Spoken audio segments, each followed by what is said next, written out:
getting stung by bees. Look.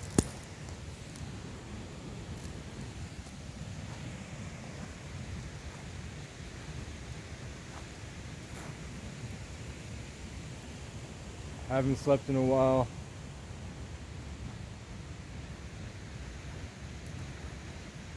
I do the thing where I wake up and I try my best to find opportunities, talk to people, network.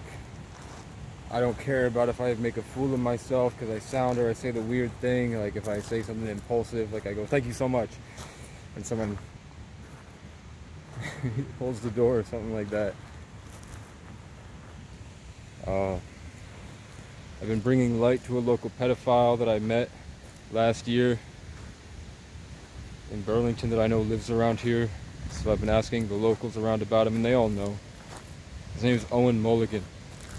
He made that movie Incident at Montauk, you know, where he snuck into the place they used to MK Ultra kids.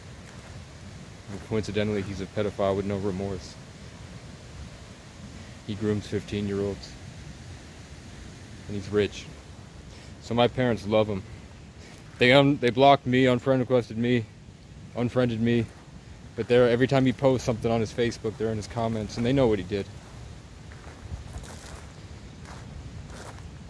Just because he's got money. That's how fucked up my family is. They saw me as a dog, and then when I had a mind, they saw me as the enemy. And all they're focused on is taking money from whoever has it. Look at all these people that would scoff when they walk by me.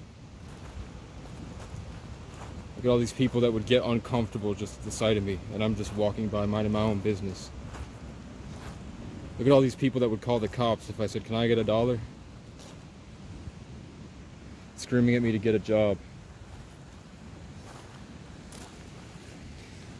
I told a cop today, he was like, "What's your name?" I was like, "My name's Casey." He's like, "No, what's your last name?" And I said, "What's your RAS?" And then he spent an hour of his time making sure that I was trespassed. So of course I went back. And then a nicer cop came and we talked for about an hour about life. And I told him all the different stories about where I've been and what I've seen. And then he got intimidated. He did the thing where they stomped the boot out forward at me. They put their boot out like that.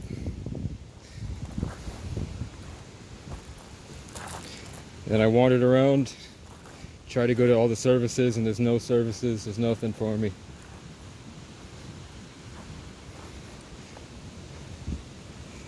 So I bought a couple homeless guys a beer, because they're trespassed from all the gas stations and they have to wait for other people to help them.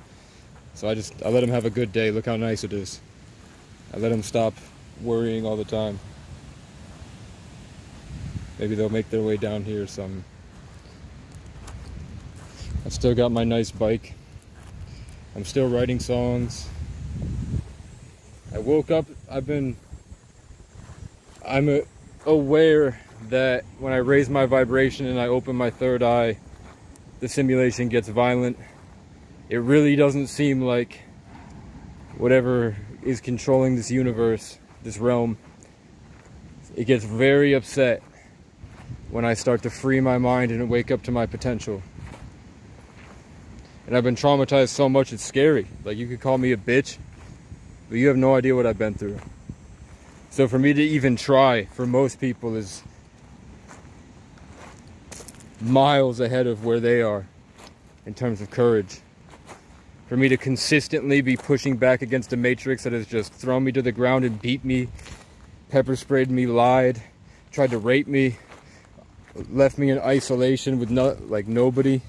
The whole world turned against me, where I just walk down the street, just like I'm walking right now, looking around, curious, but for some reason everybody in the world is pissed off at me, angry, trying to get in my way, trying to get in my face, trying to block the way, coming at me violently, and all I'm doing is trying to hold a connection to God.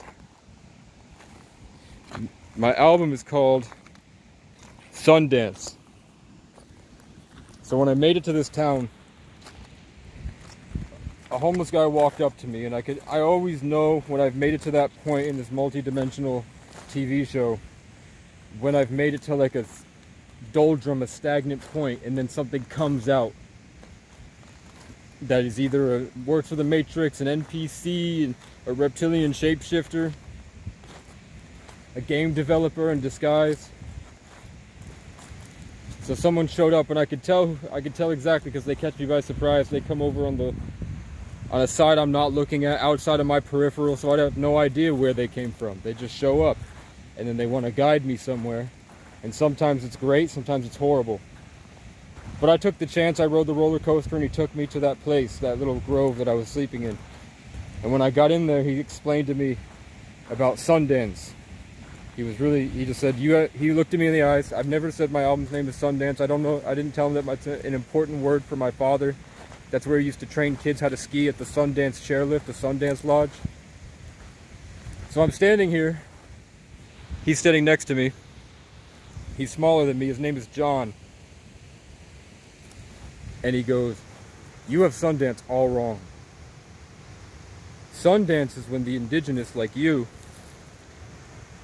when they wanted to prove that they could be chief, would stick pins of bone in their chest attached to a pole, and the pole would go up to the top of the teepee, connecting to the sky, and then they would make him walk in circles until he could connect to the Great Spirit and raise above all the fear, be courageous, and hold that connection for the rest of his life.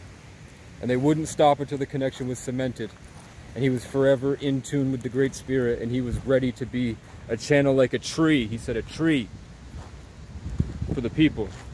So they had him run in circles trying to find God in front of the whole tribe.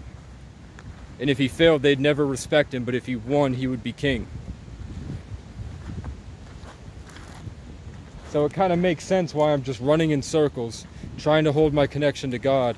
And everywhere I go is violence, rape, torture, isolation, abuse, narcissistic gaslighting, literal, actual violent attacks at me, where there are just like enemies jumping out of the bushes at me. You heard?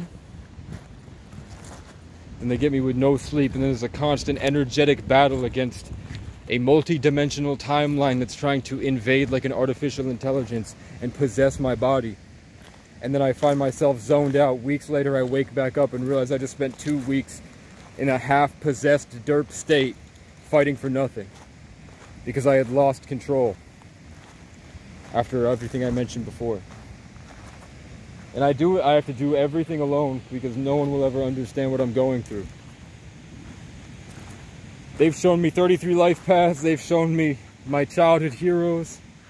They've shown me pastors. They've shown me strangers. The only people that seem to understand anything about what I'm going through are the random strangers that pop into my life out of nowhere, just to be there for less than a half an hour, and then I never see them ever again. And they know exactly what I'm going through. They know every single minute detail of who I am, and they have insight about me that I barely even know. But when they activate that key, it wakes up so much of myself, and I come back and I'm a little bit more healed. And then they're just gone forever. And those are the only people that have ever understood a single thing about me. The rest seem like derped out humans, and I'm some ancient alien ruler or something. And then sometimes I can get tarot readers that their job is to become a channel on YouTube, a literal channel, right? A channel. And that has things that I resonate with. Everything else is nothing.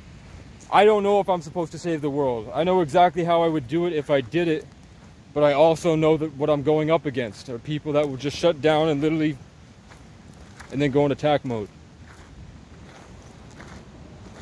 So for the most part, if I was to do anything, it would just be get enough people so that we can make everybody else shut the fuck up and sit down. Long enough for everyone to shut the fuck up and sit down. And then we focus on the priorities. Being farms, power sources that can be completely self-sustainable and eco-friendly, so that we're gonna survive no matter what. We all have everything we need to keep going. and then we slowly reboot and restructure everything else. It's so simple if everybody just stops. So what do you do to make everybody stop? You have to get in front of everybody's faces. You have to reveal the man behind the curtain. It's been in our face for generations of television, where the hero gets to the podium and he says the right words at the right time. Everybody wakes up and realizes they're stuck, their life is meaningless, and that we all naturally love each other because we're one entity, we're one organism, we're a collective consciousness. And there are aliens from other collective consciousnesses that are out there.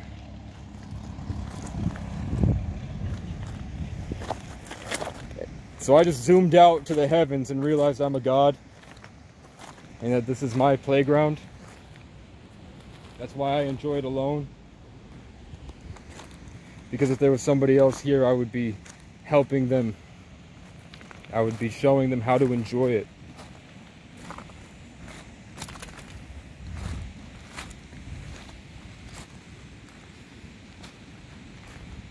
So I'm just gonna keep looking forward and keep ramming my head through walls until I make it to wherever I need to go. Because I don't want to sit out like this by myself. This feels like nothing compared to what could be. Because there should be hundreds of people here for me, with me, enjoying this. And then when we move, we move. When we've done enjoyed it, and a group of us are going off to the next place, on our horses or mount big electric dirt bikes, in our canvas tents, horses, cars, and we're ready, when we're done hanging out here, and we're ready to pick up and move to the next place, we just go there and we stop on the way to provide services to different communities, making them better, making them more green, just riding in and restructuring the whole infrastructure to make it completely self-sustainable, working with a solar company to add solar panels, refreshing the dams, having tiny solar panels and dams to provide homeless public park places that the public parks have a way to charge power generators, and using solar panels, and it's guarded by that. That way the police have a use other than bullying. They can protect the things that keep the community going. Like restructuring the power grid so that we stop feeding the giant corporations that are raping Vermont. And we start providing a means for people to have to spend less money on those things. But these guys want luxury. They want a nice house with land and a truck, and a wife and a cow. Sometimes they're the same thing. Oh. So they force themselves to work themselves to death. And they won't wake up ever. Maybe when they're old, because they've put themselves down. And now they walk around angry. So I see people that can afford cigarettes, that drive Subarus, that have nice clothes, but still wear the thrift store clothes to seem cool. And they have all the weed that they want, they have all the gas that they want. And they come out here and they're angry. They're mad. They're inconvenienced at the sight of me. If I just walk over here like this, and I'm looking out over here, it pisses them off so much they have to leave. What's gonna happen when times get tougher? And they all have guns because they're afraid. And there's no police here.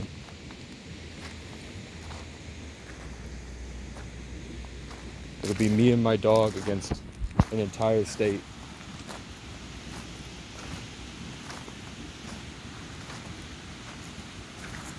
The only people I've seen that are nice enough are the homeless. And as soon as they run out of crack, they're lethal. But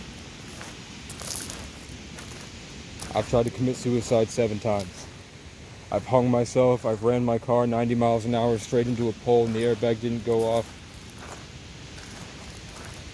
I've overdosed on pills many times. I've taken the whole bottle.